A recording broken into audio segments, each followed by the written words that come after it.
Hello friends, नवोदयस academy में आपका स्वागत है। आज मैं आपके लेकर आया हूँ वैदिक काल से संबंधित महत्वपूर्ण प्रश्नोत्तर। तो चलिए प्रारंभ करते हैं। पहला प्रश्न है, जिस काल में ऋग्वेद की रचना हुई उस काल को किस नाम से जाना जाता है? तो उस काल को ऋग्वैदिक काल के नाम से जाना जाता है। अगला प्रश्न है, मैक्स मुलर के अनुसार आर्य भारत में कहाँ से आए थे? तो मैक्स मुलर के अनुसार आर्य भारत में मध्य एशिया से आए थे। अगला प्रश्न है, दयानंद सरस्वती के अनुसार आर्य भारत में कहाँ से आए थे? तो दयानंद सरस्वती के अनुसार आर्य भारत में तिब्बत से आए थे। अगला प्रश्न है, बाल गंगाधर तिलक के अनुसार आर्य भारत में कहाँ से आए थे? तो तिलक के अनुसार आर्य भारत में उत्तरी ध्रुव से आए थे। अगला प्रश्न है, किस काल में ऋग्वेद के अतिरिक्त अन्य वेदों की रचना हुई उसे क्या कहते हैं? उसे कहते हैं उत्तर वैदिक काल। क्या कहते हैं? उत्तर वैदिक काल। अगला प्रश्न है, ऋग्वैदिक काल में वर्ण व्यवस्था का आधार क्या था? तो ऋग्वैदिक काल में वर्ण व्यवस्था का आधार कार्य था। कार्य के आधार पर ही वर्ण व्यवस्था थी। अगला प्रश्न है, वैदिक काल में श्याम ऐस नाम से किसे जाना जाता था? वैदिक काल में श्याम ऐस नाम से कांस्य को जाना जाता था। अगला प्रश्न है, वैदिक काल में हल से बनी नालियों को क्या कहा जाता था? तो वैदिक काल में हल से बनी नालियों को सीता कहा जाता था। अगला प्रश्न है, भारत में आर्यों ने आकर किस सभ्यता की नींव डाली? तो भारत में आर्यों ने आकर वैदिक सभ्यता की नींव डाली। अगला प्रश्न है, भारत में आने वाले आर्य क्या कहलाते हैं? तो क्या कहलाते हैं? इंडो आर्य। अगला प्रश्न है, आर्यों का मुख्य निवास स्थान कहाँ माना जाता है? तो आर्यों का मुख्य निवास स्थान आल्प्स पर्वत के पूर्वी क्षेत्र और यूरेशिया को माना जाता है। अगला प्रश्न है, आर्य भारत में सबसे पहले कहाँ बसे थे? आर्य भारत में सबसे पहले सप्त सिंधु प्रदेश में बसे थे। अगला प्रश्न है, आर्य कब भारत आए? आर्य 1500 ईसा पूर्व के आसपास भारत आए थे। अगला प्रश्न है, वैदिक काल में गोबर की खाद को क्या कहा जाता था? वैदिक काल में गोबर की खाद को करीश कहा जाता था। अगला प्रश्न है, भारत में आर्य कहाँ से आए थे? तो भारत में आर्य कहाँ से आए थे? मध्य एशिया से, क्योंकि इसी मत को सर्वाधिक माना गया है। इसलिए हमारा उत्तर सही क्या होगा कि भारत में आर्य मध्य एशिया से आए थे। अगला प्रश्न है, आर्यों के प्राचीन आदरणीय ग्रंथ कौन से हैं? तो कौन से हैं? वेद हैं। क्या है प्राचीन आदरणीय ग्रंथ? कौन है? वेद। अगला प्रश्न है, आर्यों का प्रथम प्राचीन वेद कौन सा है? तो ऋग्वेद है। अगला प्रश्न है, किस ग्रंथ का संकलन ऋग्वेद पर आधारित है? सामवेद का संकलन ऋग्वेद पर आधारित है। अगला प्रश्न है, वेद कितने हैं? वेद कितने हैं? 4। कौन कौन से हैं? ऋग्वेद, यजुर्वेद, सामवेद और अथर्ववेद। अगला प्रश्न है, ऋग्वेद के सूक्तों की रचना किस प्रदेश में हुई? तो ऋग्वेद के सूक्तों की रचना पंजाब प्रदेश में हुई। अगला प्रश्न है, ऋग्वेद में कितने सूक्तों का संग्रह है? ऋग्वेद में 1028 सूक्तों का संग्रह है, जो 8 अष्टक व 10 मंडल में बटे हुए हैं। अगला प्रश्न है, अगर अष्टक की बात करते हैं तो अष्टक कितने होंगे? अष्टक होंगे आपके 8। अष्टक कितने हैं? 8 हैं। मंडल कितने ऋग्वेद में? 10। सूक्त कितने हैं? 1028। अगला प्रश्न है, गायत्री मंत्र किस ग्रंथ से मिलता है? कहा जाए गायत्री मंत्र किस ग्रंथ से लिया गया है? तो कहाँ से लिया गया है? ऋग्वेद से। अगला प्रश्न है, ऋग्वेद में संपत्ति का प्रमुख रूप क्या था? तो ऋग्वेद में संपत्ति का प्रमुख रूप गोधन था। अगला प्रश्न है, वैदिक समय में लुनन किसे कहते थे? तो लुनन किसे कहते थे? कटाई के लिए, फसलों की कटाई को लुनन कहा जाता था।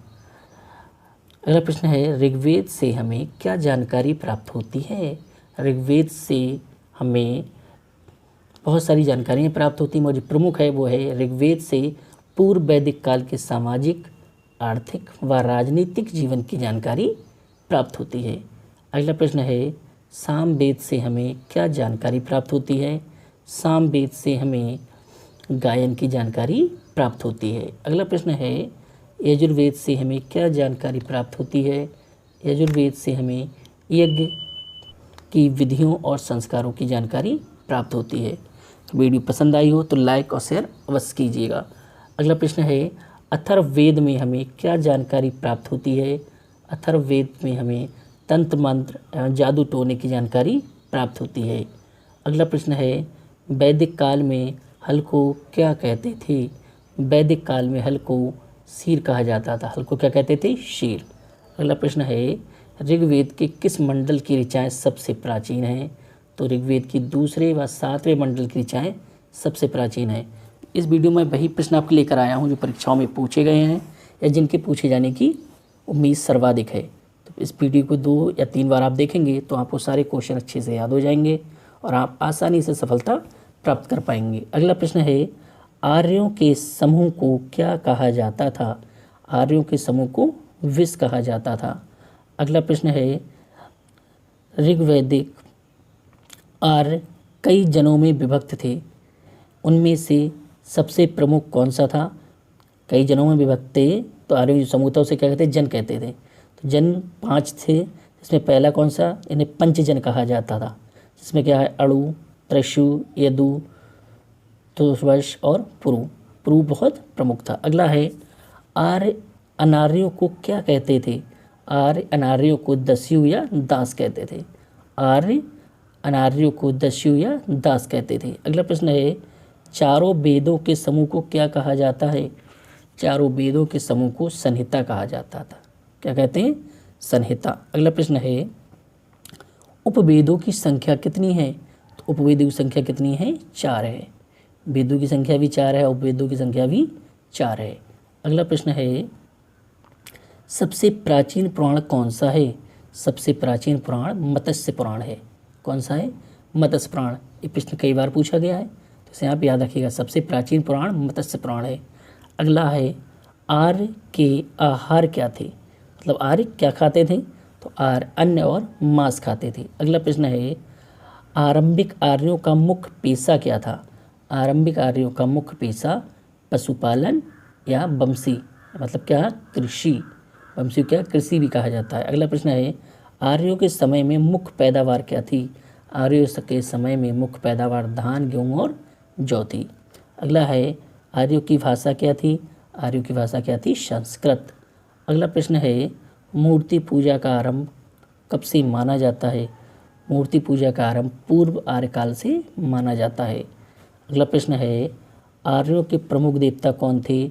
आर्यों के प्रमुख देवता इंद्र थे। अगला प्रश्न है, आर्य लोग युद्ध करते समय क्या बजाते थे? तो आर्य युद्ध करते समय दुंदुभी बजाते थे। क्या बजाते थे? दुंदुभी। अगला प्रश्न है, आर्य दार्शनिक क्या कहलाते थे? आर्य दार्शनिक ऋषि कहलाते थे। अगला प्रश्न है, आर्यों के समय किस पशु का सर्वाधिक महत्व था? आर्यों के समय में घोड़े का सर्वाधिक महत्व था। अगला प्रश्न है, आर्य किस नदी को ज़्यादा महत्व देते थे? तो आर्य सरस्वती नदी को ज़्यादा महत्व देते थे। किसी? सरस्वती नदी को अधिक महत्व देते थे। अगला प्रश्न है, भारत में आर्य लोग स्थायी रूप से सबसे पहले कहाँ आकर बसे थे? भारत में आर्य स्थायी रूप से सबसे पहले पंजाब में आकर बसे थे। अगला प्रश्न है, आर्यों के मनोरंजन के साधन कौन कौन से थे? तो आर्यों के मनोरंजन के साधन क्या थे? रथ दौड़, घुड़दौड़, आखेट, आखेट मतलब शिकार, संगीत, चौपड़ और जुआ। कौन कौन से थे? रथ दौड़, घुड़दौड़, आखेट, संगीत, चौपड़ और जुआ। तो ये आखेट बार बार पूछा जाता है। अगला प्रश्न है, आर्यों ने किस धातु की खोज की? तो आर्यों ने लोहे की खोज की थी। अगला प्रश्न है, चारों वर्णों का उल्लेख सर्वप्रथम कहाँ से मिलता है? चारों वेदों का उल्लेख, वो चारों वर्णों का उल्लेख पुरुष सूक्त से मिलता है। अगला प्रश्न है, समाज में कितने आश्रम थे? समाज में कितने आश्रम है? 4। ब्रह्मचर्य, गृहस्थ, वानप्रस्थ और संन्यास। कौन कौन से हैं? ब्रह्मचर्य, गृहस्थ, वानप्रस्थ और संन्यास। अगला प्रश्न देखते हैं। अगला प्रश्न है, समाज में कैसी विवाह प्रथा प्रचलित थी? तो समाज में विवाह प्रथाओं की बात की जाए तो कैसी थी? जातीय, अंतर्जातीय तथा विधवा विवाह प्रथा प्रचलित थी। अगला है, महापुराण कितने हैं? कहा जाए पुराणों की संख्या कितनी है? तो पुराणों की संख्या कितनी है? 18। कौन कौन से? मत्स्य पुराण, मार्कंडेय पुराण, भविष्य पुराण, भागवत पुराण, ब्राह्मण पुराण, ब्रह्मवैतर्य प्राण, ब्रह्म प्राण, वामन प्राण, वारह प्राण, विष्णु प्राण, वायु प्राण, अग्नि प्राण, नारद प्राण, पद्म प्राण, लिंग प्राण और गरुण प्राण। तो हमें याद क्या रखना है, प्राणों की संख्या कितनी है, 18। कर्मकांड प्राण, स्कंदन प्राण। अगला प्रश्न है प्राचीन भारत के महाकाव्य कितने हैं। तो प्राचीन भारत के महाकाव्यों की बात की जाए तो महाकाव्यों की संख्या कितनी है, 2, रामायण और महाभारत। अगला है आर्यों का मुख्य व्यवसाय क्या था। आर्यों का मुख्य व्यवसाय पशुपालन एवं कृषि था।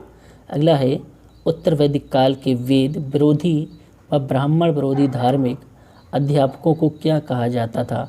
तो श्रमण कहा जाता था। क्या कहते थे, श्रमण। अगला है वैदिक गणित का महत्वपूर्ण अंग क्या है। तो शुल्ब सूत्र। क्या है, शुल्ब सूत्र वैदिक गणित का महत्वपूर्ण अंग है। अगला प्रश्न है किस वेद द्वारा वैदिक संस्कृति के बारे में ज्ञान होता है। तो वैदिक संस्कृति के बारे में ज्ञान होता है किससे, ऋग्वेद से। अगला प्रश्न है भारत के राजकीय चिन्ह में लिखा सत्यमेव जयते किस उपनिषद से लिया गया है। तो मुंडक उपनिषद से लिया गया है और ये प्रश्न भी परीक्षाओं में बार बार पूछा गया है। अगला प्रश्न है भारतीय संगीत का आदि ग्रंथ किस वेद को कहा जाता है। तो भारतीय संगीत का आदि ग्रंथ सामवेद को कहा जाता है। अगला प्रश्न है प्रथम विधि निर्माता कौन थे। तो प्रथम विधि निर्माता कौन थे, मनु। इन्होंने किसकी रचना की थी, मनु स्मृति की। तो अगर वीडियो पसंद आ रही हो तो प्लीज़ लाइक और शेयर अवश्य करें। अगला प्रश्न है मनु स्मृति की रचना किसने की। तो किसने की थी, मनु ने की थी। अगला प्रश्न है कृष्ण भक्ति का प्रथम एवं प्रधान ग्रंथ कौन सा है। तो कृष्ण भक्ति का प्रथम एवं प्रधान ग्रंथ श्रीमद् भगवद गीता है। क्या है, श्रीमद् भगवद गीता। अगला प्रश्न है किस मंडल में शूद्रों का उल्लेख ऋग्वेद में पहली बार मिलता है। तो किसमें, 10वें मंडल में शूद्रों का उल्लेख मिलता है। अगला प्रश्न है वैदिक धर्म का मुख्य लक्षण किसकी उपासना था। तो किसकी उपासना था, प्रकृति की। अगला प्रश्न है किस देवता के लिए ऋग्वेद में पुरंदर शब्द का प्रयोग किया गया है। तो पुरंदर शब्द का प्रयोग इंद्र के लिए किया गया है। तो पुरंदर शब्द का प्रयोग किसके लिए हुआ है, इंद्र के लिए। अगला प्रश्न है शुल्ब सूत्र किस विषय से संबंधित है। शुल्ब सूत्र चैमिति से संबंधित है।